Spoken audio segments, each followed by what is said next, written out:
Think of a place that you promised yourself you would never go. The place that haunts your dreams.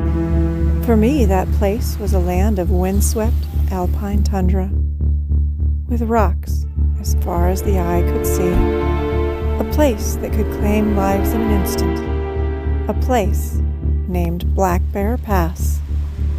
But sometimes the best thing you can do to face that fear is to tackle it head on. That's going to make a turn if you can keep going. I don't know if I trust it. But back up. If you don't trust it, back up. Welcome to Journey Beyond Overland, the place where adventures begin. My name is Chris, and along with my husband Bill and our dogs Rue and Rourke, we love traveling all over this beautiful country.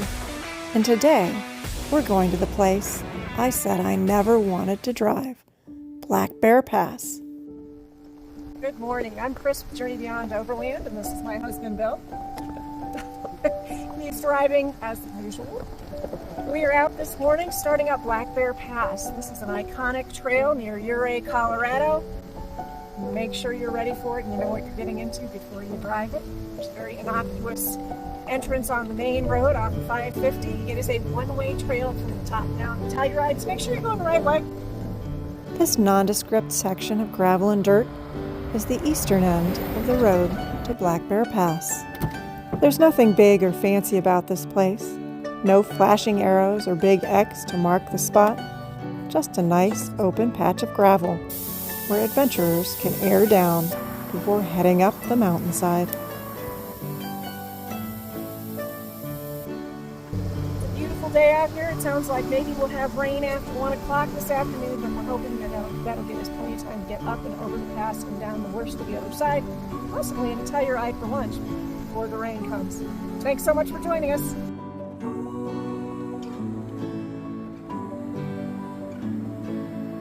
The eastern part of Black Bear Road is really nothing remarkable for Colorado. In the 3 miles between the $1 Million Highway and the top of the pass, you'll gain a little less than 1,800 feet. The road on the east side of the pass is relatively smooth and probably only about a level 3 at difficulty, which is pretty darn easy. It's also relatively wide, not seriously wide, but you're generally going to find somewhere to pass if you come across oncoming traffic. The shelf roads that you find here have gradual inclines with small rocks, nothing too major, but you've got plenty of room to hug the inside of that road if you so choose. If someone were to drive only the 3 miles on the east side of Black Bear Pass, they might describe this as a pleasant drive with iconic Colorado views and beautiful waterfalls. While driving up this side of the pass, we did encounter a single vehicle coming back down. And it made me think a little bit about the fact that very few people do bother to drive all the way up to the pass and turn back around, driving back down to the $1 Million Highway. But I'm not sure why, because this is a very beautiful road in its own right, regardless of what lays beyond. So if you've ever had the desire to drive up to the top of Black Bear Pass just to say you've done it, don't let the east side of this trail scare you.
So Bill tells me I need to walk around the other side of this vehicle and check out a sign in the window.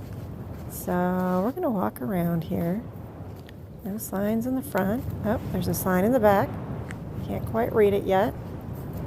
This sign says, "Please don't let your dog pee on tires. Thanks." I have to admit, that's one of the more unique signs I've ever run into on a trail.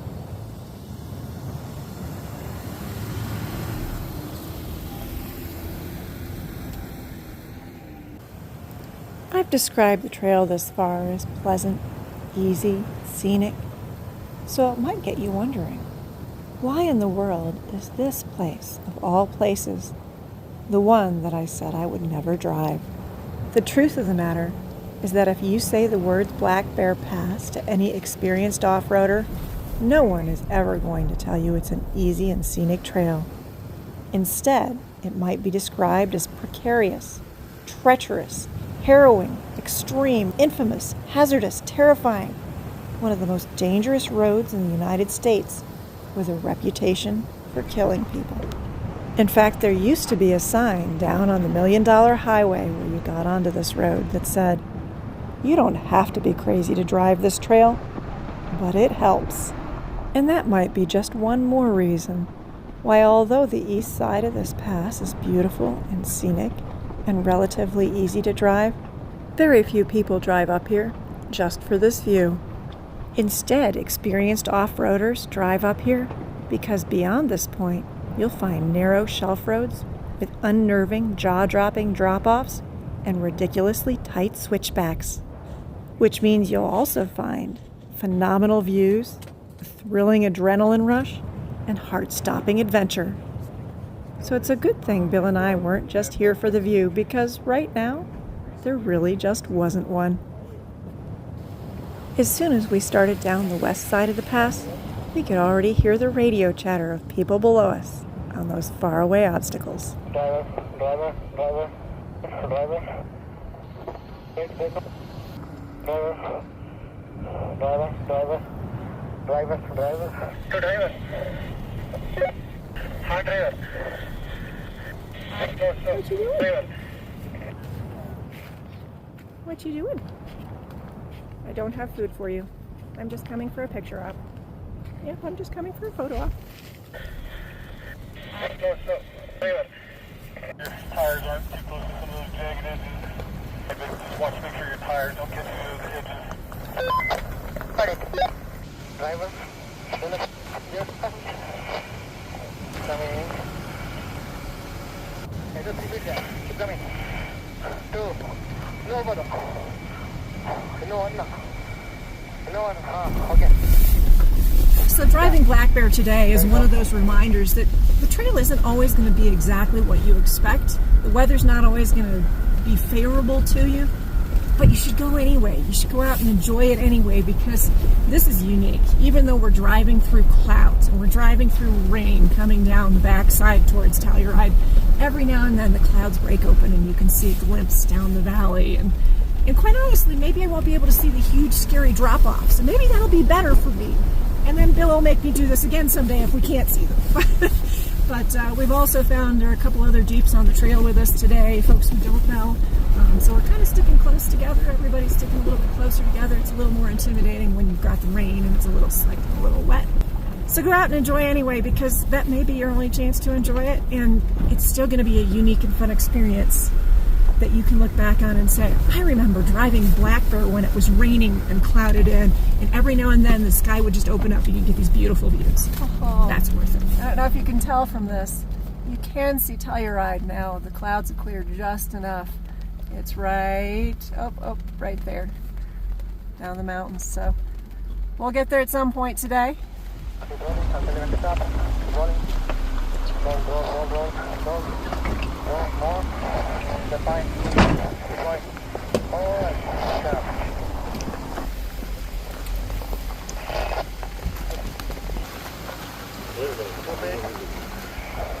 That's what that means. No Rubicon. Point of no return. And there we were on the one-way section, and there was only one way left to go, down towards those massive obstacles and switchbacks that lay below us. Ingram Basin starts you out with a couple of easier obstacles. A little rocky, a little slippery, a little steep, but not harrowing or treacherous. Not yet.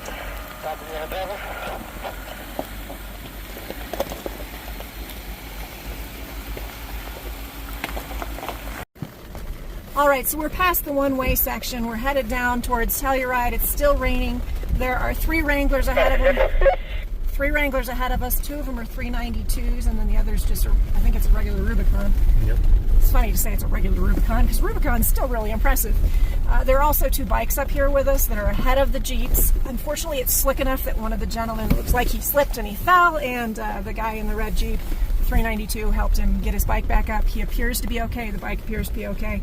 So I'm glad to hear all of that. But this, I mean, it's bad enough driving down it in an enclosed cab of a Jeep while it's raining and wet and slick, but I can't imagine riding this on a bike. And this guy over here, that's what he did last time he was here, is he rode this on a bike. But 30 years ago. 30 years ago, and it was sunny and beautiful, and he didn't have to worry about it. So, but he tells me he jumped off the waterfall. Not the waterfall, but like the rock formation waterfall that you have to drive down. He tells me he jumped there. The thing is, there isn't room to fall off your bike down here, so I hope he doesn't do it again. Oh gosh, I hope he doesn't do it again. There's the view down into Telluride. We can finally see it. Clouds are breaking. It almost looks sunny down there. I think it is. It's just the mountain is holding on to the clouds today. Please watch the road. Please watch the road, not the red Jeep below us. There's the red Jeep below us.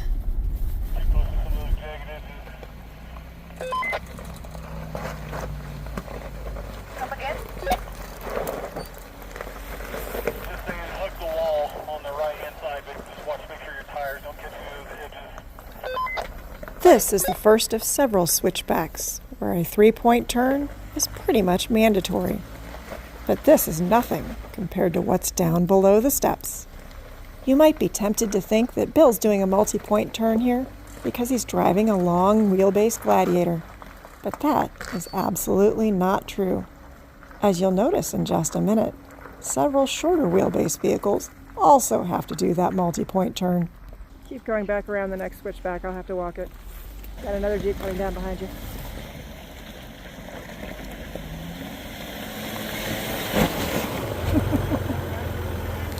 What? Are you with them? Do you need to lift back with them? Oh no, no, I'll walk it. It's not that bad right here.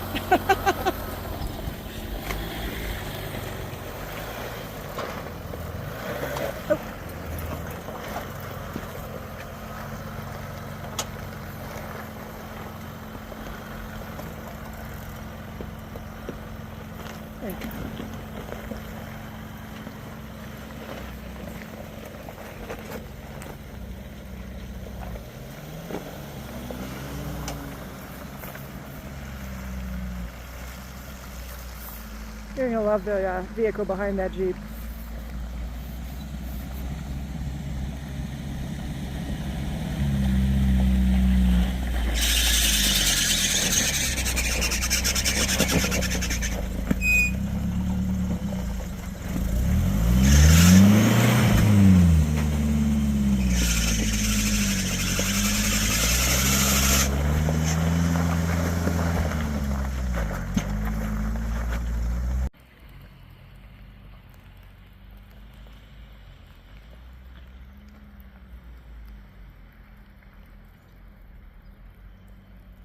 There was not an ideal spot past those little switchbacks to stop, and you can't come back up and get me. Thanks to the gentleman in the Jeep who offered to give me a ride, and I was like, no, I want to get pictures of everybody going past because there's too many neat vehicles up here to just ignore them. So now I'm going to do a little walk. It's good for my foot. I need the exercise. Just below that series of tight switchbacks, you'll encounter an old mine entrance. And it's at this point where the road feels gentle and easy, but you can look all the way down thousands of feet below into the valley where Telluride awaits. And all that stands between you and it is 2,500 vertical feet of rocky ledge steps and serious switchbacks. In those 3 sections of rocky steps, they're known to be Jeep eaters.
like fun.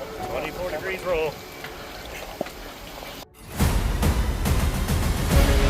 After you conquer that first section of adrenaline pumping off-camber rock ledges, you get a brief reprieve and then have to jump straight in to the second set of steps.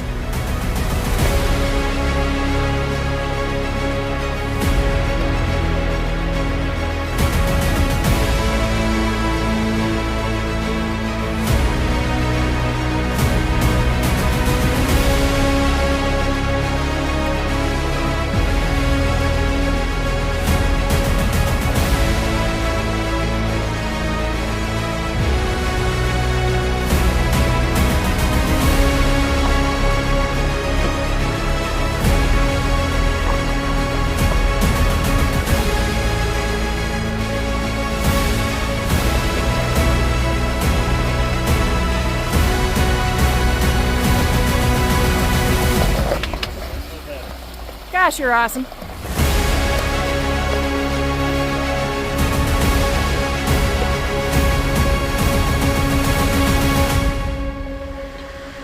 You're the dude on the motorcycle walking it down the steps. Oh, it's slippery.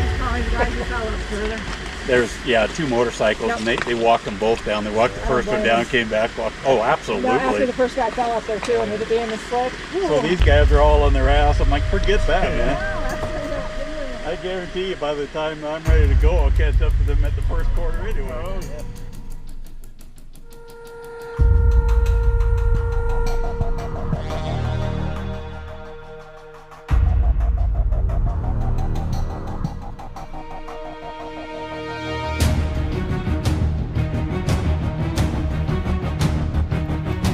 Welcome to Upper and Lower Ingram Falls and the ruins of the Black Bear Mill. And that third set of steps, the most serious one, you can find it right here.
The basin above the waterfall was once alive with mining activity. One of those mines was the Black Bear Mine, which you can still find about a mile past the waterfall. The Black Bear Mine eventually built a mill right here next to this beautiful waterfall, so they could process the ore locally. Looking down from near the top of Black Bear. What a beautiful place on earth. The mining company also built a massive boarding house right on the precipice. Today that boarding house is gone, unfortunately burned down in the early 1970s. But the remnants of that mill and boarding house still leave echoes of history today. After you pass the waterfall, you'll encounter one of the deadliest parts of the trail, because although some people are lucky enough just to roll over, some roll over the edge. Before you even get to the notoriously tight switchbacks, you first have to traverse along this extremely narrow and rocky ledge, just wide enough for most vehicles. Hey Bill, you're kind of close to the edge over here. Do you have any more room on that side? Not only is this rocky shelf road heart-pumpingly narrow, if you look down over the edge, you're going to realize that a lot of those big rocks, they came from above you, tumbling down the mountainside at some point. And that little crust of rocks that you see on the far side over by the passenger side, those are not stable at all. They're loose and ready to tumble down on top of everything else. But you can't drive closer to the driver's side because this is what you've got over there. So really, the only thing you can do when you reach this spot is to take slow, deep breaths as you try to navigate this narrow space between massive rock walls and 1,000 feet of open space.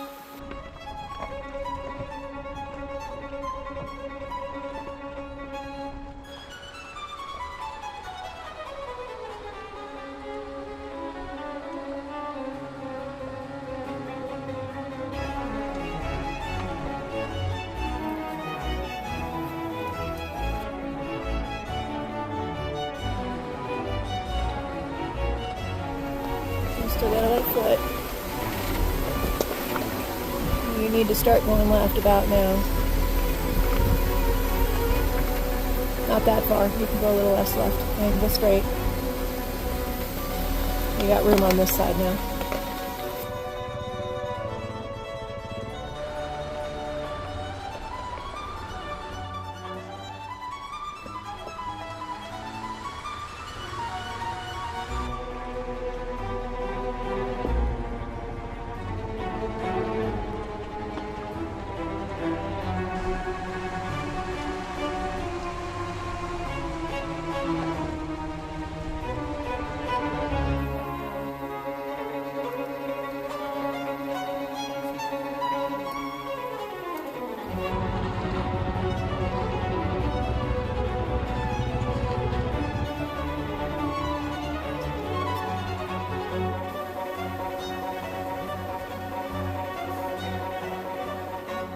As you can tell, there's really not that much space for those bikes that caught up behind us to pass. So Bill decided to get creative.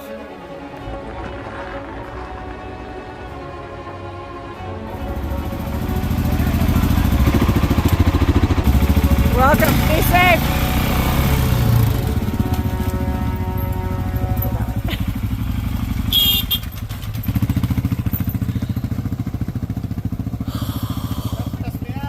That stressed me out too. Let's see if you can make it around this corner. Yeah, you can't go back.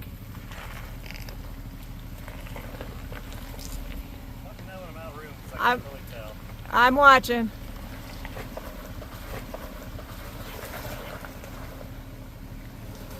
You're actually going to make the turn if you can keep going. I don't know if I trust it. Well, then back up. If you don't trust it, back up. Then back up. Because you've got a little more room. There's the washout there, and then you've got more room past it. Yeah, then back up. Make sure you're in reverse.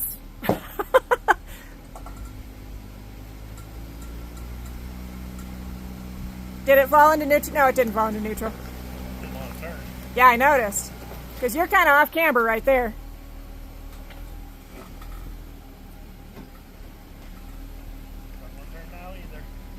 Now you can go straight.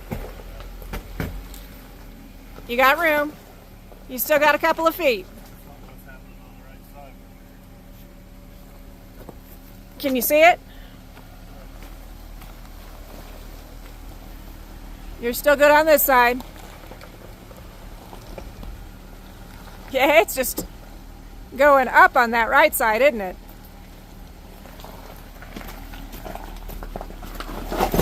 Whoa, nice! Okay, now you can make it. You're off the rock. I need to back up again. I can't see. Hold on. I am standing on the edge. Right here. I'll knock you off if you're going. I've got a little bit of rock behind me, so Yeah, I just cannot. you're going to have to back up because of a washout right here, though. So I would say go ahead and back up. Stop. Back up because there is a washout right there. We don't want you to go over. That's what you need to avoid.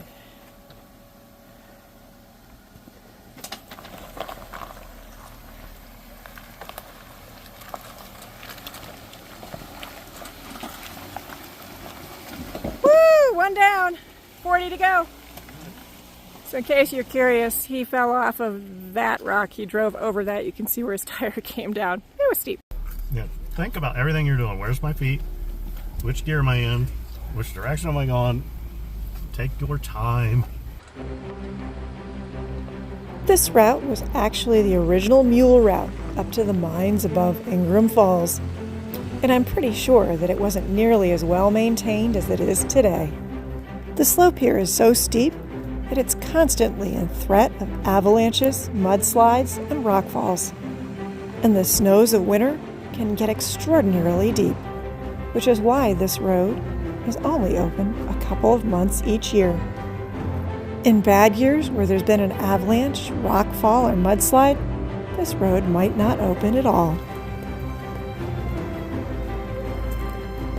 Black Bear Pass is known as one of the most treacherous, scary, and adventurous roads in the area. But for an experienced driver with a competent vehicle, Black Bear Pass is also a pass like no other.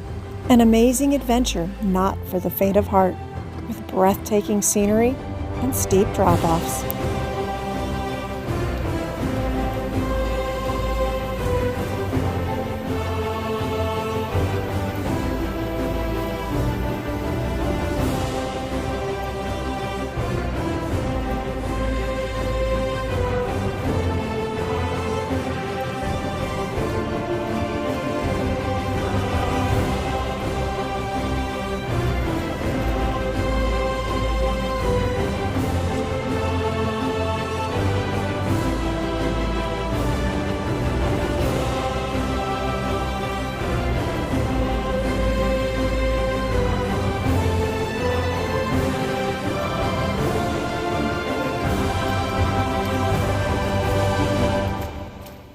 Conquering Black Bear Pass can feel like a great triumph.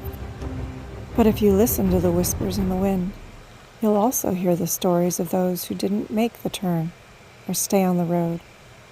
A sober reminder to make every moment count and drive carefully.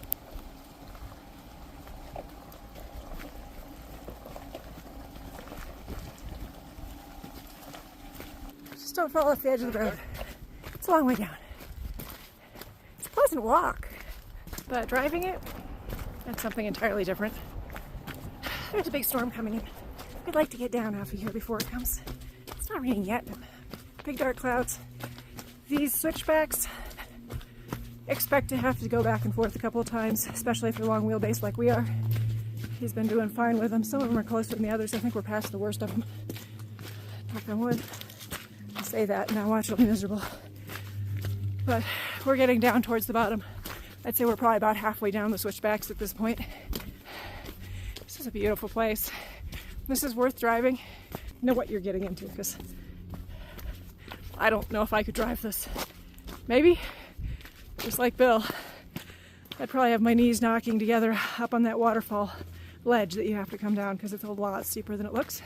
And it's a lot steeper than he remembered it being. So if he's nervous and his knees are knocking, That should tell you something.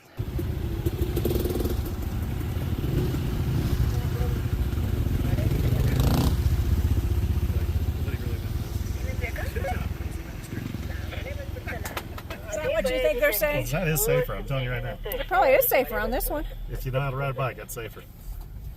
Yeah, same. All of the multiple cars is available, so I think he has different perspectives.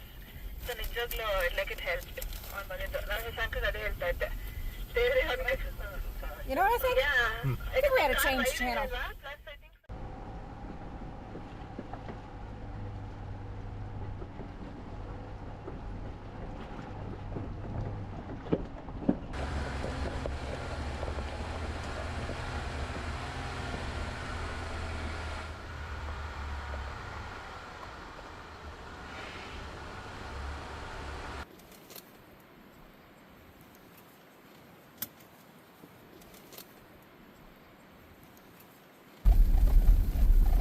Sitting in the vehicle looking over the orange hood and take a little picture and say this is where the Toyotas stop on Black Bear. I'm sure Jason would like that, right?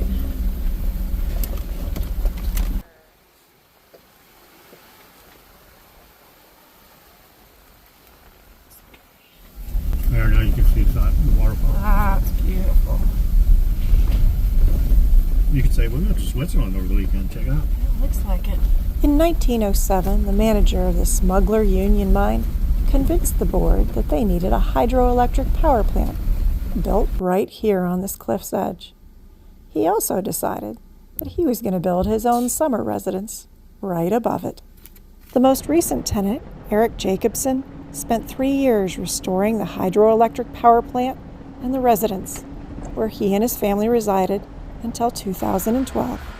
Today, the Eldorado Mining Company continues to operate the power plant, and it's known as one of the oldest operating industrial AC power plants in the world. Awesome is what it is. We just did the Via Ferrata of Jeep trails is what we did. No, we didn't. Yes, we did. This is Black Bear here. I know that. I'm just saying. This is the Via Ferrata where you need to have your climbing gear and skills. We just did the Via Ferrata of Jeep trails. There are some really easy Via Ferratas out there. That's not what it means. As you're driving down those switchbacks, don't forget to take a stop at Colorado's tallest free-falling waterfall. We just survived the Black Bear. We did. We survived Black Bear Pass. There we go. Don't confuse your pedals. One's the brake, one's the gas. That's the main plan on the Black Bear. That is the way to survive Black Bear. It is now raining. This has actually been a perfect day to be out here because although the clouds came down, we couldn't see anything, and we're like, oh my gosh, it's going to be awful. It cleared up as we were coming down over the hardest obstacle portion of it and cleared up all the way till we got down here to Bridal Veil Falls, and now it's raining again. So now, are you ready for lunch? Yes, ma'am. Onward.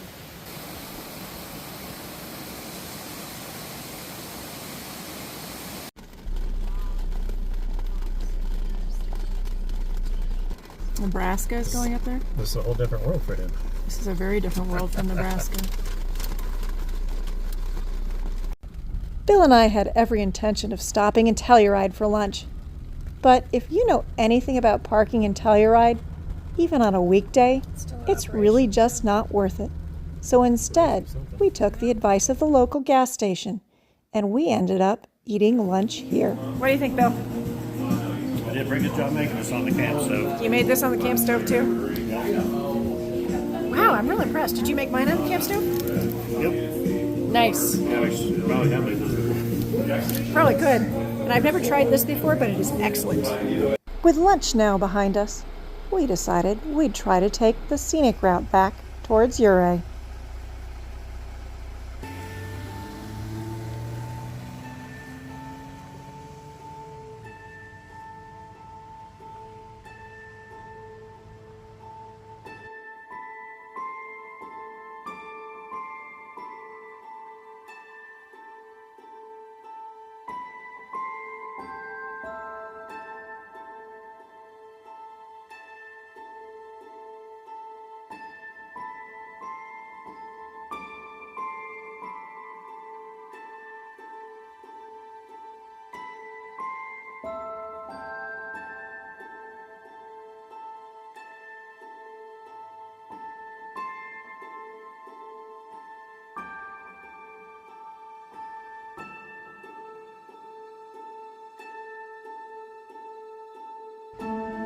The Last Dollar Road runs roughly 18 miles between Telluride and Ridgeway.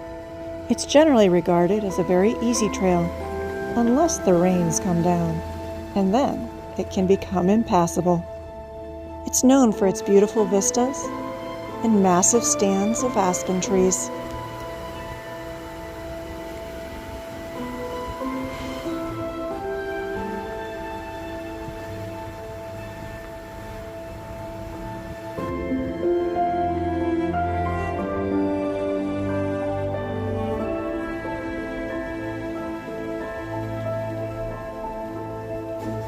This road started out in the 1800s as yet another mining road, and there are a lot of very diverse tales as to where it got its name. One story claims the name came from early settlers who, after buying their own homesteads, typically only had $1 left. Another local legend suggests that name celebrates a miner who spent his last dollar at the saloon and then struck it rich the very next day. A third version tells a tale of woe, of a miner who was robbed of his very last dollar by highwaymen here. And the last recited possibility?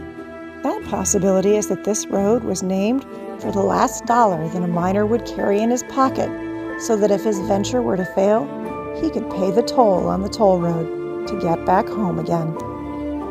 Regardless of which origin story you prefer, the Last Dollar Road in good weather is an excellent choice for a beginner 4x4 trail, chock full of beautiful mountain scenery.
Most overlanders don't pay very much attention to Last Dollar Road.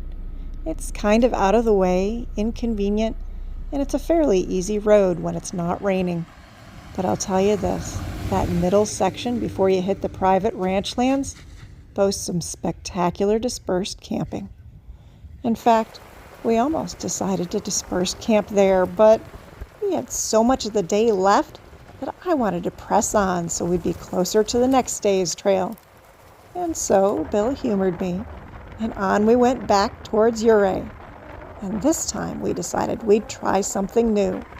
This time, we decided to try that new layer that tells you where you're supposed to be able to find dispersed camping.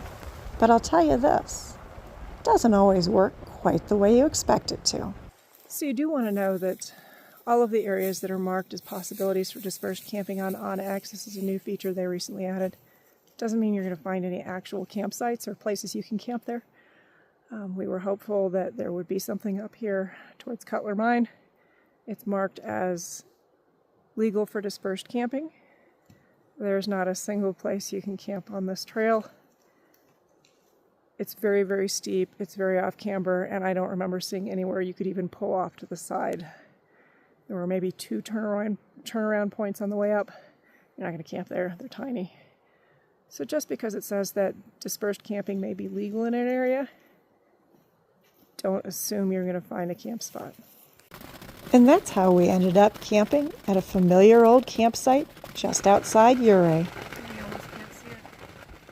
And when the rain stopped, we finally had a chance to get out and enjoy our dinner. So you're having fun there, Bill? Yep, just slicing the beef. A little bit big. Yep. So what are we having tonight? Stir fry. You sound very excited. Brought to you by Bird's Eye. Frozen stir fry and some sliced up beef. The dogs think it's Christmas because they can smell the beef. Right, little one? And as the twilight fell down around us in the mountains, I started thinking about where we might be headed next time. The trails of Colorado are so full of history, and our drive up over the Red Mountain Pass through the Red Mountain Mining District is no different. This easy trail takes you all the way up the mountainside to see beautiful views, and all the way down to drive through the mining ruins, where the echoes of the mines have long since faded into history. Thanks so much for joining us as we drove down Black Bear Pass and across the Last Dollar Road. If you enjoyed this video, please like, comment, and subscribe. Tell us about your last adventure where your knees were knocking together just a little. And until we see you again, make sure to go out and find your own adventure.